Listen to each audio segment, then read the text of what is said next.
নমস্কাৰ বন্ধু-বান্ধৱীসকল, কি খবৰ আপোনালোকৰ? তো আপোনালোকক মোৰ ইউটিউব চেনেল বৰুৱাছ টিপছ এণ্ড ব্লগছলৈ পুনৰবাৰ স্বাগতম জনাইছোঁ।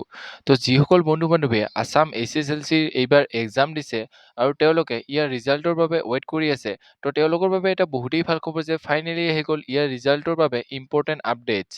তো কি আপডেটছ আহিছে, কেতিয়া দিয়া হ'ব ইয়াৰ ৰিজাল্ট, তো সকলো ডিটেইলছ সহকাৰে আপোনালোকক এই ভিডিঅ'টিৰ যোগেৰে জনাম। তো চাই যাওক ভিডিঅ'টো লাষ্টলৈকে।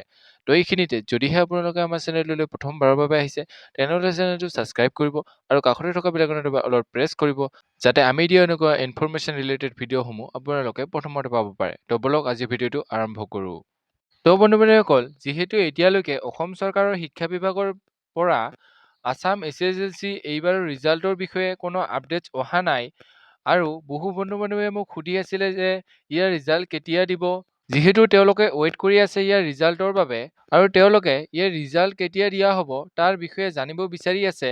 তো যিহেতু এতিয়ালৈকে অসম চৰকাৰৰ শিক্ষা বিভাগৰ পৰা ইয়াৰ ৰিজাল্টৰ ডেট মুকলি হোৱা নাই, তথাপিও মই এটা এনালাইজ কৰি আপোনালোকক জনাই দিছোঁ ইয়াৰ ৰিজাল্ট কেতিয়া দিব পাৰে। তো আপোনালোকে চাই লওক ভিডিঅ'টো লাষ্টলৈকে।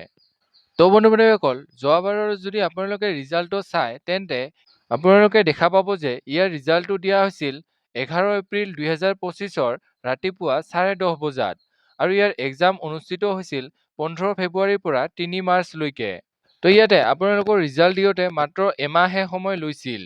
ঠিক তেনেদৰে যদিহে এইবাৰো আপোনালোকৰ ৰিজাল্টটো তেনেকৈয়ে দিয়ে, তেন্তে আপোনালোকৰ ৰিজাল্টটো এপ্ৰিল মাহৰ প্ৰথমতে দিয়াৰ সম্ভাৱনাটো বহুতেই বেছি। তো এইবাৰৰ আপোনালোকৰ HSLC এক্সামটো আৰম্ভ হৈছিল 10 ফেব্ৰুৱাৰীত আৰু ইয়াৰ 27 ফেব্ৰুৱাৰী 2026লৈকে এক্সামটো চলিছিল। তো এতিয়া আহিছোঁ ইয়াৰ ৰিজাল্ট কেতিয়া দিব পাৰে।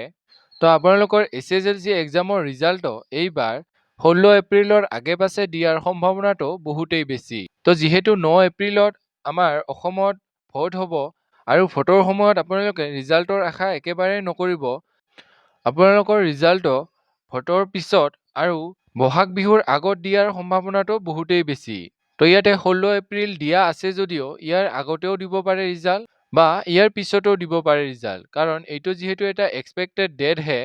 তো যেতিয়াই ইয়াৰ অফিচিয়েলভাৱে ৰিজাল্টৰ ডেট মুকলি হয়, তো আপোনালোকক ভিডিঅ'ৰ যোগেৰে জনাই দিম। তো আপোনালোকে চেনেলটো ছাবস্ক্ৰাইব কৰি থ'ব। তো এইখিনি আছিল আজি ভিডিঅ'। যদি ভিডিঅ'টো চাই ভাল পালে তেনেহ'লে লাইক কৰিব, কমেণ্ট কৰিব, বন্ধু-বান্ধৱীসকলৰ লগত ভিডিঅ'টো শ্বেয়াৰ কৰিব, যাতে তেওঁলোকে ইনফৰমেশ্যনটো পাব পাৰে। তো আজিলৈ ইমানেই। জয় হিন্দ, জয় আই অসম।